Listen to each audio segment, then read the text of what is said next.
Assalamualaikum warahmatullahi wabarakatuh. Perkenalkan, kami dari kelompok 4 mata kuliah Teori Ekonomi Mikro 2. Di sini kami menganalisis laporan keuangan dari PT Bukit Asam Tbk. Kami dari kelompok 4, kelas A, angkatan 2019.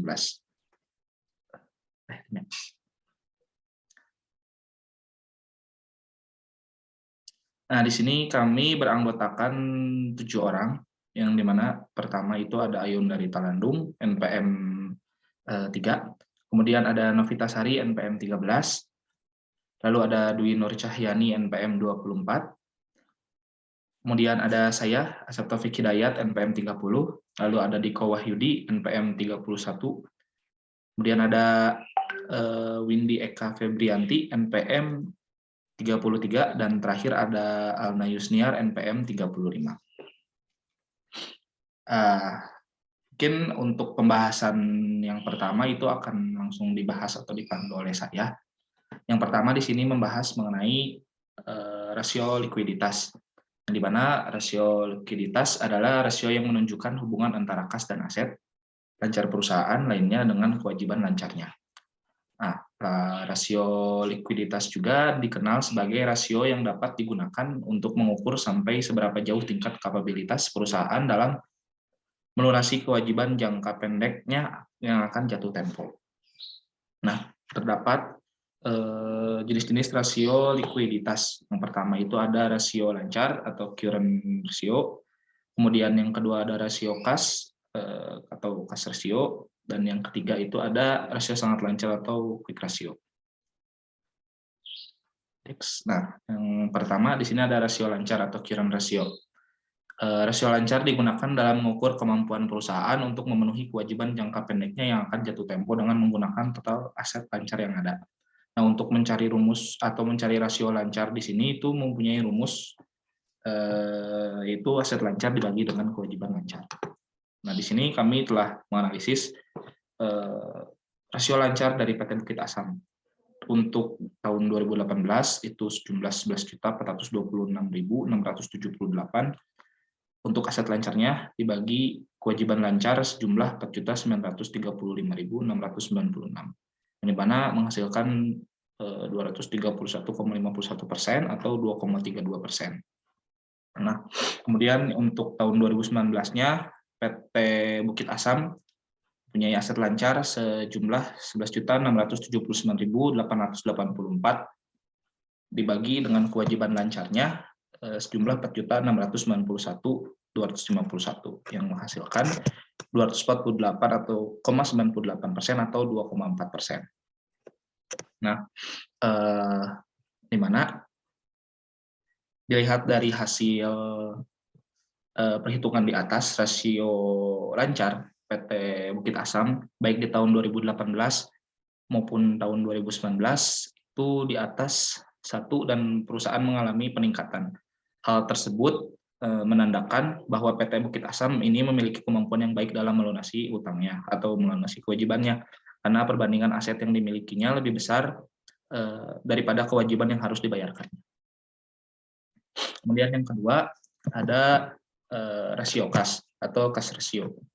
Nah, kas rasio di sini itu rasio yang bisa digunakan untuk menilai perbandingan antara total kas dan setara kas pada suatu perusahaan dengan kewajiban lancar yang ada di dalamnya.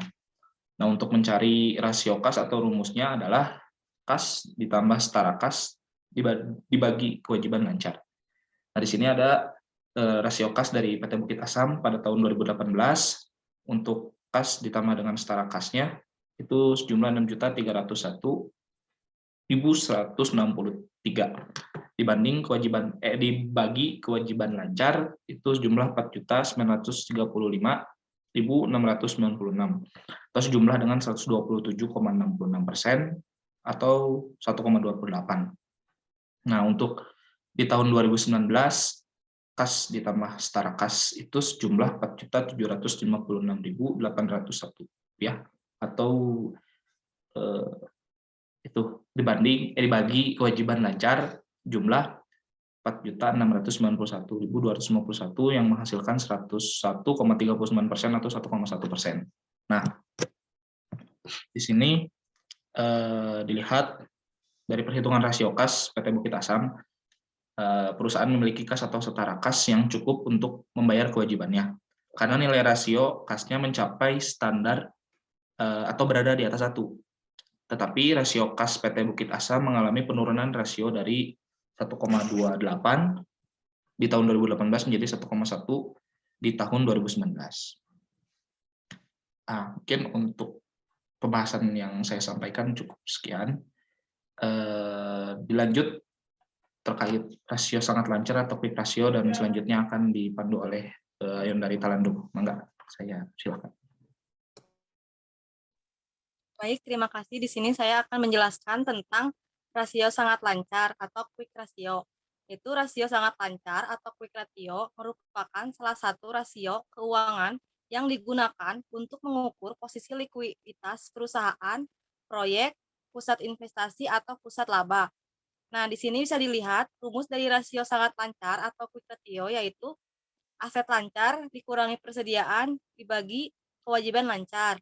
Nah, berikut adalah rasio sangat lancar dari PT Bukit Asam Tbk. Di tahun 2018 yaitu Rp11.426.678 dikurangi Rp1.551.135 dan kemudian dibagi Rp4.935.696 atau hasilnya dengan 200,0,8% atau juga bisa jadi 2,01%. Nah, kemudian di tahun 2019 yaitu Rp11.679.884 dikurang Rp1.333.064 dan dibagi Rp4.691.251. Kemudian hasilnya yaitu 219,48% atau 2,19%. Lanjut. Nah, di sini juga ada rasio leverage, yaitu rasio yang merupakan rasio yang digunakan untuk sejauh mana aktiva perusahaan dibiayai dengan utang secara umum. Rasio leverage berkaitan dengan penggunaan hutang oleh perusahaan untuk kebutuhan operasional. Lanjut. Nah, di sini juga bisa dilihat yaitu ada jenis-jenis rasio leverage. Yang pertama ada debt to asset ratio, kemudian ada debt to equity ratio, dan yang ketiga ada long term debt to equity ratio. Nah, kemudian selanjutnya akan dijelaskan oleh rekan saya yaitu Novitasari.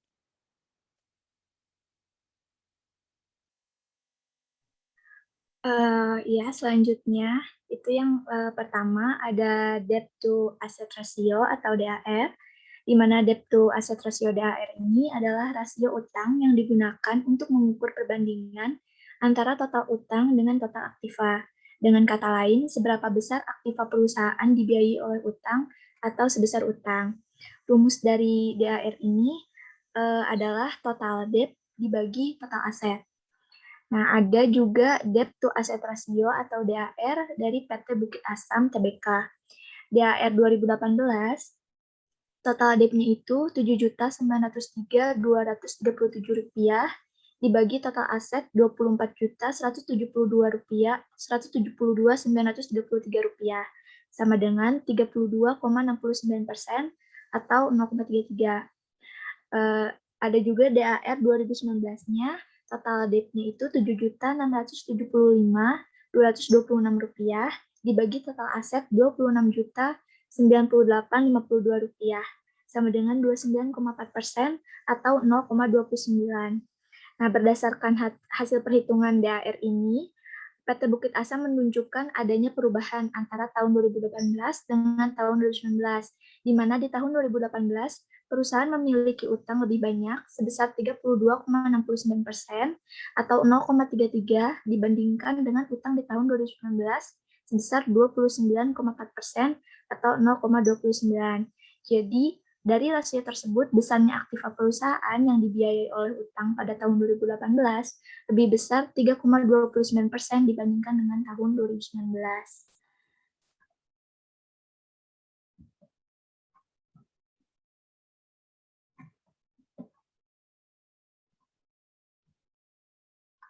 Selanjutnya ada yang kedua, debt to equity ratio atau DER. Debt to equity ratio atau DER adalah rasio yang digunakan untuk menilai utang dengan ekuitas. Rasio yang digunakan untuk membandingkan antara seluruh utang, termasuk utang lancar dengan seluruh ekuitas. Rasio ini berfungsi untuk mengetahui setiap rupiah modal sendiri untuk jaminan utang. Rumus dari DER ini adalah total debt dibagi total equity. Berikut adalah debt to equity ratio atau DER dari PT Bukit Asam Tbk. DER 2018 total debt-nya itu sebesar Rp7.903.237 dibagi dengan total equity-nya Rp16.269.696 atau sama dengan 48,57% atau 0,49. Sedangkan DR 2019-nya total debt-nya itu sebesar Rp7.675.226 dibagi dengan total equity Rp18.422.826 sama dengan 41,66% atau 0,42. Nah, dari total DER PT Bukit Asam ini, pada tahun 2018, presentase penggunaan utangnya lebih banyak, yaitu sebesar 48,57%. Sedangkan pada tahun 2019, perusahaan memiliki presentasi utang yang lebih rendah, yaitu 41,66%, dan memiliki modal yang lebih tinggi. Yang ketiga, dari rasio leverage adalah long-term debt to equity ratio atau LTDR. LTDR atau long-term debt to equity ratio merupakan rasio antara utang jangka panjang dengan modal sendiri. Menurut Fahmi, 2013-182 mengatakan bahwa long-term debt to equity ratio merupakan rasio yang digunakan untuk mengukur tingkat kewajiban jangka panjang dibandingkan dengan total modal. Nah, rumus dari LTDR ini adalah long-term debt dibagi equity. Berikut adalah long-term debt to equity atau LTDR dari PT Bukit Asam Tbk. LTDR 2018 PT Bukit Asam Tbk long-term debt-nya itu sebesar Rp2.967.541 dibagi equity-nya Rp16.269.696 sama dengan 18 dibagi 23% sama dengan 18,23% atau 0,18. LTDR 2019-nya, long term debt-nya sebesar Rp2.983.975 dibagi equity-nya Rp18.422.826 sama dengan 16,19% atau 0,16%.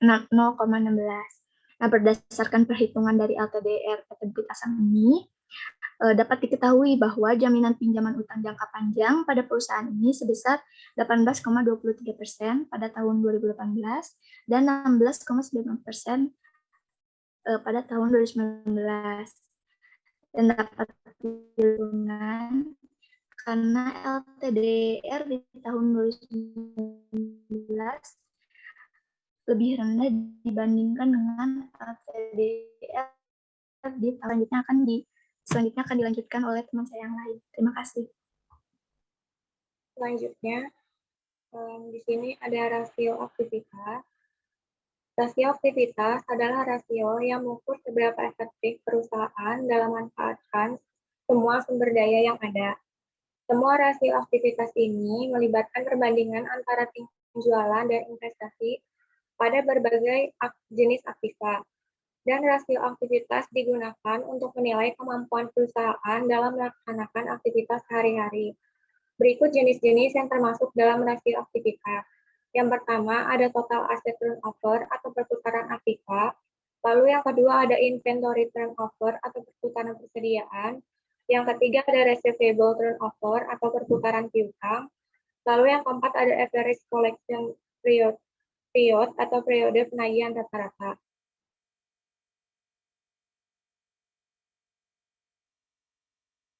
Yang pertama, total asset turnover atau perputaran aktiva. Total asset turnover merupakan rasio yang menggambarkan perputaran aktiva diukur dari volume penjualan. Jadi, semakin besar rasio ini, maka akan semakin baik. Yang berarti bahwa aktiva dapat lebih cepat berputar dan meraih laba dan menunjukkan semakin efisien penggunaan keseluruhan aktiva dalam menghasilkan penjualan. Rumus dari total aset turnover atau perputaran aktiva adalah penjualan dibagi total aset. Lalu berikutnya adalah total aset turnover atau perputaran aktiva PT Bukit Asam Tbk. Pada tahun 2018, penjualan sebanyak 21.166.993 dibagi dengan total aset 24.172.933 yang dimana didapat 0,88 kali. Lalu tahun 2019, total penjualan ada 21.787.564 dibagi dengan total aset 26.098.052 yang didapat 0,83 kali.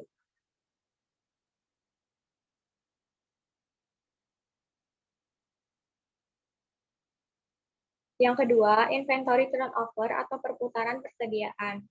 Inventory turnover atau perputaran persediaan merupakan suatu rasio keuangan yang mempresentasikan hubungan antara harga pokok persediaan barang dagangan dan persediaan akhir periode. Semakin kecil rasio ini, semakin jelek, demikian pula sebaliknya. Rumus dari inventory turnover atau perputaran persediaan adalah penjualan dibagi dengan persediaan. Berikut adalah inventory turnover atau perputaran persediaan PT Bukit Asam Tbk.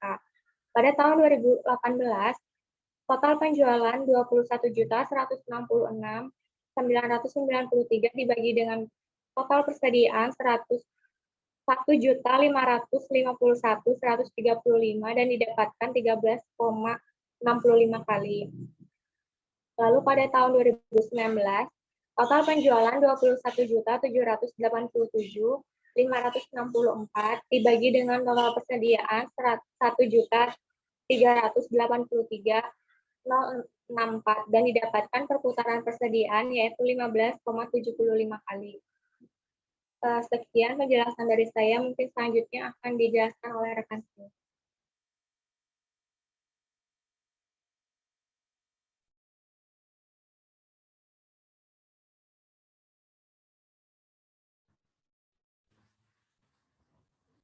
Terus ada receivable turnover atau perputaran piutang.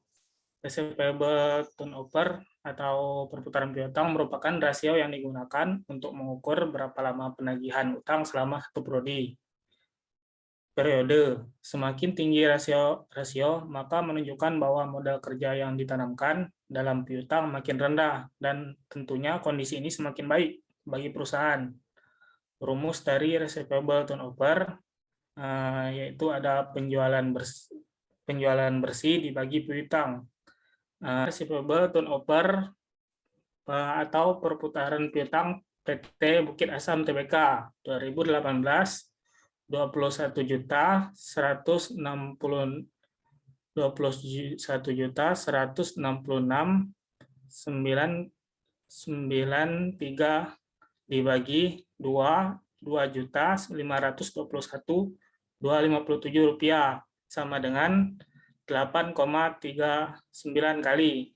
Terus pada tahun 2019 21,787,564 dibagi 2.482.837 rupiah sama dengan 8,77 kali.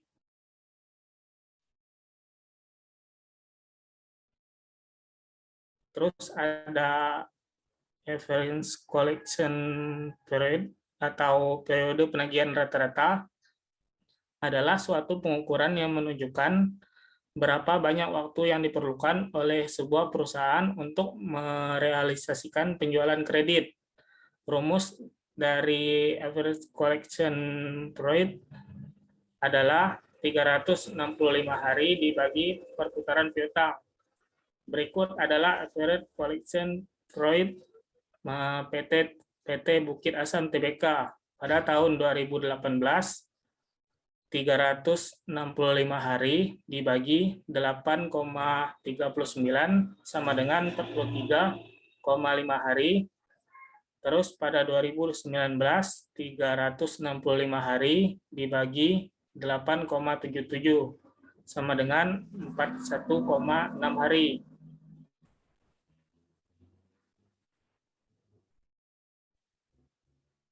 Yang C, rasio profitabilitas adalah suatu rasio yang menggambarkan kemampuan perusahaan dalam menghasilkan laba dari pendapatan terkait penjualan aset dan ekuitas berdasarkan dasar pengukuran tertentu. Rasio profitabilitas memberikan gambaran tentang tingkat efektivitas pengelolaan perusahaan. Mungkin sekian dari saya, selanjutnya akan dilanjutkan oleh rekan saya.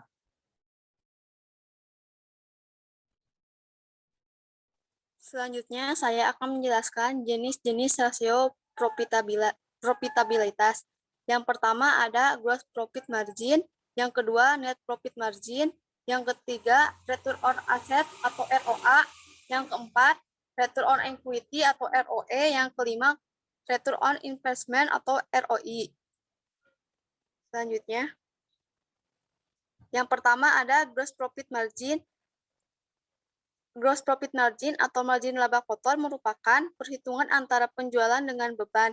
Gross profit margin ini merupakan rasio profitabilitas yang menilai persentase laba kotor terhadap pendapatan yang dihasilkan dari penjualan untuk mengukur efisiensi perhitungan harga pokok atau biaya produksi. Semakin besar gross profit margin, maka semakin baik atau efisien kegiatan operasional perusahaan tersebut. Rumus dari gross profit margin yaitu penjualan bersih dikurangi HPP dibagi dengan penjualan bersih. Berikut adalah gross profit margin PT Bukit Asam Tbk.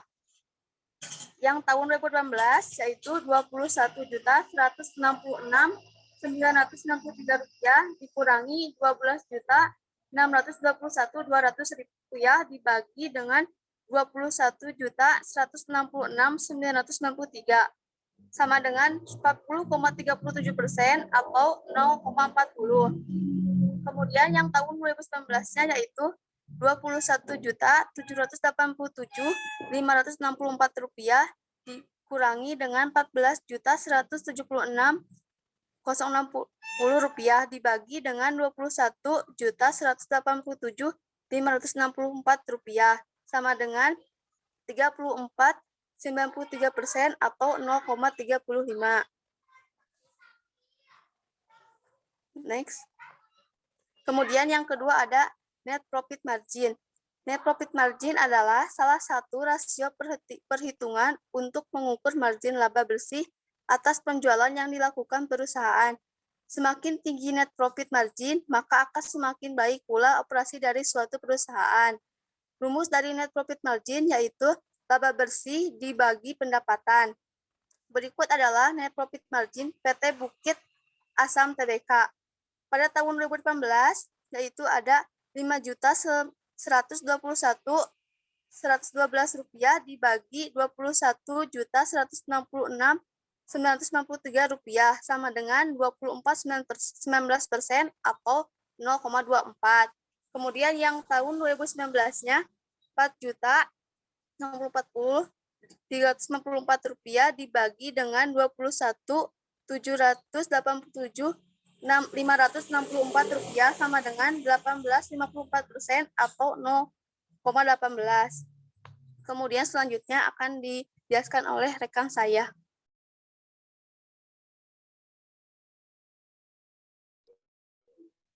Selanjutnya ada return on asset atau ROA. ROA digunakan untuk mengukur seberapa besar kemampuan perusahaan dalam menghasilkan tingkat pengembalian atas aset menjadi laba bersih. Semakin besar ROA sebuah perusahaan, maka semakin baik. Adapun rumus ROA yaitu laba bersih dibagi total aset. Adapun ROA pada PT Bukit Asam Tbk. Pada tahun 2018 yaitu laba bersihnya Rp5.121.112 dibagi Rp24.172.933 sama dengan 21,18% atau 0,21. Pada tahun 2019-nya, laba bersihnya Rp4.040.394 dibagi Rp26.098.052 atau 0,15. Nilai return on asset pada Bukit Asam menghasilkan tingkat pengembangan atau aset sebesar 21,18 pada tahun 2018 dan 15,48% pada tahun 2019. Artinya perusahaan mengalami penurunan pengembalian atas aset menjadi laba bersih. Selanjutnya ada return on equity atau ROE. Adalah rasio profitabilitas untuk menilai kemampuan perusahaan dalam menghasilkan laba dari investasi pemegang saham. Semakin tinggi return on equity dari sebuah perusahaan, maka akan semakin besar peluang untuk memaksimalkan potensi dividen untuk dibayarkan pada pemegang saham. Adapun rumusnya yaitu laba bersih dibagi total ekuitas. Dan perhitungan return on equity pada PT Bukit Asam yang pertama tahun 2018 yaitu Rp5.121.112 dibagi Rp16.269.696 sama dengan 31,43% atau 0,31. Pada tahun 2019, laba bersihnya Rp40.394 dibagi Rp18.422.826 sama dengan 21,93% atau 0,22. Return on equity pada PT Bukit Asam selama 2 tahun mengalami penurunan sebesar 0,09, yang artinya perusahaan tidak mampu meningkatkan dan mendayagunakan seluruh ekuitas untuk menghasilkan laba bersih yang besar. Yang terakhir ada return on investment atau ROI. ROI adalah rasio profitabilitas yang berguna untuk mengukur kemampuan secara keseluruhan dalam menghasilkan keuntungan terhadap jumlah aset secara keseluruhan yang tersedia pada perusahaan. Rasio ini menunjukkan hasil dari seluruh aktiva yang dikendalikan dengan mengabaikan sumber pendanaan. Rasio ini biasanya diukur dengan per hasil. Adapun rumus dari return on investment yaitu total penjualan dikurangi biaya investasi dibagi total penjualan. Adapun ROI pada PT Bukit Asam Tbk yang pada tahun 2018 total penjualannya 21.156.781 dibagi 21.166.993 sama dengan 92,55%. Dan pada tahun 2019 total penjualannya 21.564.778 dibagi 21.787.564.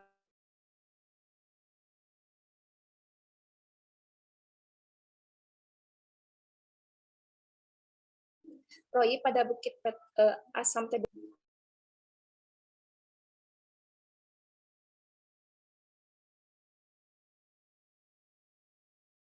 pada tahun 2019. Sekian penjelasan dari saya.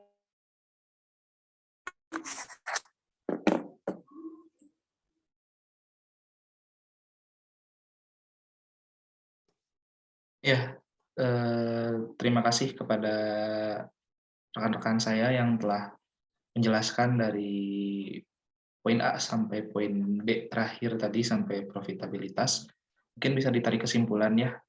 Jadi dalam suatu analisis sebuah laporan keuangan perusahaan itu ada beberapa aspek yang harus dianalisis, yaitu ada 4 rasio. Yang pertama ada likuiditas, kemudian kedua ada leverage, ketiga ada aktivitas, dan keempat ada profitabilitas. Nah, dari keempat aspek tersebut wajib dianalisis dengan baik oleh setiap perusahaan karena supaya nanti persentase hutang dan modal itu dapat terpantau dengan jelas dan dapat menghindari terjadinya kerugian pada suatu perusahaan. Nah, mungkin untuk kesimpulan ini menutup penjelasan dari kelompok kami. Terima kasih sebelumnya, mohon maaf apabila ada kesalahan atau kurangan. Wabillahi taufiq wal hidayah. Wassalamualaikum warahmatullahi wabarakatuh.